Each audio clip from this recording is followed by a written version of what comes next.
We were talking to Mark Daniels a little bit earlier because we like to get a lot of you guys, you experts in and get analysis.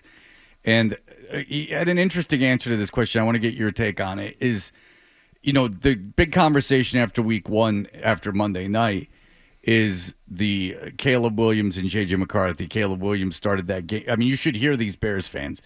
I mean, they already want to move on from Caleb Williams. He starts that game 10 for 10. He looks electric. He falters at the end. He's skittish. J.J. McCarthy's historically bad the first three quarters and then has this heroic fourth quarter performance. Let's put Jalen Daniels on an island. So it's Drake Maye, J.J. McCarthy, Bo Nix, and Caleb Williams. Not an exercise of who would you take, but like where do you put Maye in their development right now in relation to those people? So if we're talking in terms of like how much room does he have left to grow, right? If I were to do it that way, Bo Nix is at the bottom of that list, certainly. I think Maye and McCarthy are probably relatively similar. They would be in the middle of that. Caleb Williams is an interesting one in that he's already really good at what some would argue is the hardest part of playing quarterback, which is making those off-script plays when, the play design doesn't work and running around and extending and throwing on the run. He's really good at that, which is the hardest part of the hardest position. It's just the rest of it. He still needs to learn. And on one hand, it's okay, well, if he can figure out the hard part, he should be able to figure out the easy parts, but it still doesn't look very different. So is he learning? He's much more of an unknown to me. I think in theory he has the most room to grow, but we haven't necessarily seen the growth from him. And it's not to say we've seen a ton of growth from Maye either, going back to the end of last year to the start of week one, but Williams was first overall pick, tabbed to be generational. There's supposed to be more of a ceiling there. Yeah, okay. So were you disappointed by Maye's performance on Sunday, or with the new coordinator and his age and his experience, like what was your feeling as that game was being played out? So I actually thought the first half was solid. I was a little higher on the first half than most people. And then he throws the interception. And I thought he completely changed after that pick. And whether it was him kind of being nervous and getting more conservative, whether it was McDaniels getting nervous about the turnover, getting more conservative, it's probably a little bit of both. I thought he looked like he didn't use his skills to his best advantage. He got very checked down happy. We didn't see him use his legs as much.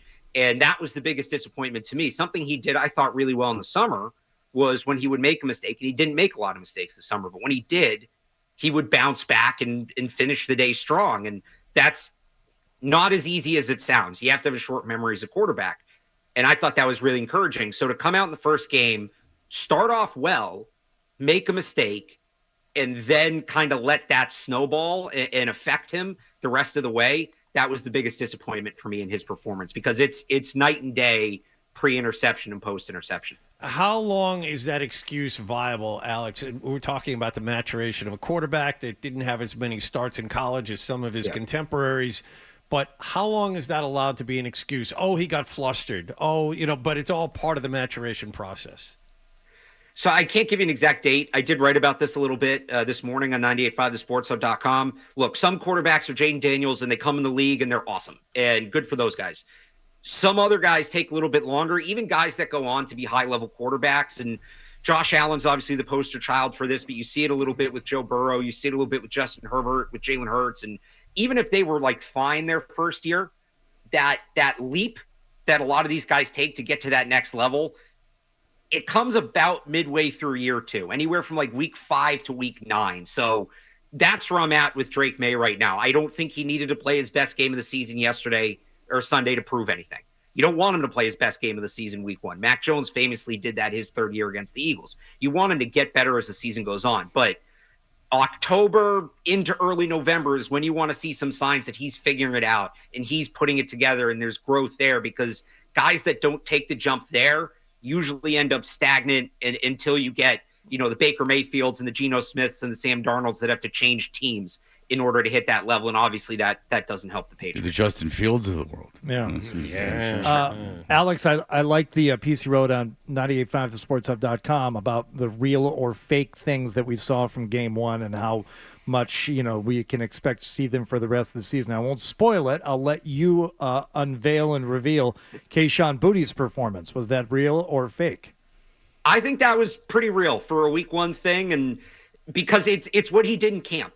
And I thought what was so good for him in this camp, in the past years, he'd flashed, but then he'd go like 3, 4, 5 days without a catch, and the consistency just wasn't there. You saw the talent, but he didn't bring it consistently.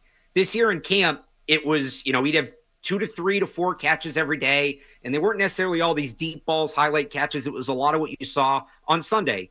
Get over the middle, get open, create a window for the quarterback, move the chains. And to see that carry over into the regular season, I think is really encouraging. Now, it'll be interesting to see if teams pay more attention to him in coverage moving forward. I thought Pop Douglas, TreVeyon Henderson got a little more of the coverage attention on Sunday. But given that he did that in camp, going back to seeing what he did at LSU and knowing there were some injuries in between, I feel, is he going to have 100 yards every week? Probably not. Do I think he's a guy that as the season goes on can be a reliable chain mover and give them some of these chunk intermediate 10 to 25 yard plays? Yeah, I think he might be somebody that Drake Maye can lean on a little bit. Okay, why did the team stop running the ball in the second half? That's an excellent question, Fred, and I'm still trying to figure that one out. Look, the run game as they were running it wasn't working, and I've criticized especially West Coast coaches a lot for being more than willing to bang their head against a wall when something's not working just because they're confident they have hubris in their game plan, right? And I think you need to adjust, but there's a middle ground between, okay, the run game we designed isn't working, let's not run the ball at all. The stat that jumps out to me, according to PFF, they only ran to the right side once. And Morgan Moses and Mike Nguyen were plus run blockers. So I don't know if they were nervous about Max Crosby running over there. I would have at least tested him. And at the very least, if you don't have success running over there, you maybe upset his timing. Well, yeah, but isn't that the pass rusher? Isn't that like when someone has an elite pass rusher, isn't the idea to run at them? Because at least with TJ Watt, the idea was if you're running away from him, he's so good coming from the other side that he can chase down plays, that the strategy was to run at him. So am I wrong there? Is that not what a lot of people do, or what am I wrong? You can tell me I'm wrong. No, that can be a strategy, not necessarily the backside thing. That's a TJ Watt thing. But if you run at him, he's got to be more disciplined in his run lane, and that's half a step when the ball's snapped, that he has to read runner pass, that he can't just pin his ears back and go. And again, they're two better, I think, run blockers are over there, just as opposed to two rookies, right? So that's what surprised me the most. They had to change something. The run game was not working. They weren't getting any push the way they were running the ball. I don't fault them for recognizing that and making a change. I would have tried to run the ball to the right side before I gave up on it entirely. Now, who do you like? TreVeyon Henderson didn't get a lot of touches. We all know that he's very talented. We saw him flash in the preseason. You saw him throughout training camp. Why do you think he touched the ball? He didn't get more touches in that game.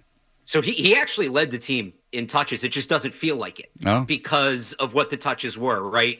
He only had 5 carries. They only called 13 designed runs. So which is amazing. Right. Proportionally, he got about the number of carries he should probably get, I would say. But yeah, it doesn't, like, I understand why you say that. It doesn't feel like a lot. In the passing game, he had 6 catches. A lot of them were screens that got blown up because the Raiders were sitting on it. So I actually think the number of touches is there for him. That's more or less, he led the team in touches. So that's more or less where I want him to be. I think the ways in which they're using him might need a change, especially when I think the Raiders were sitting on him. I think he was one of the players that the Raiders had circled in that game and said, we brought that up. Let this guy beat us. The Chip Kelly connection. The Chip Kelly with him at Ohio State. We had brought that up and then been mocked.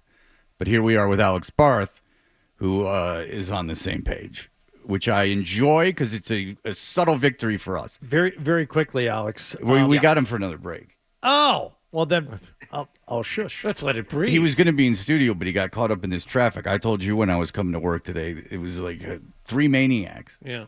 At different, not a long commute either, and there was 3 maniacs. So that's why I said have him go back and do it on Zoom.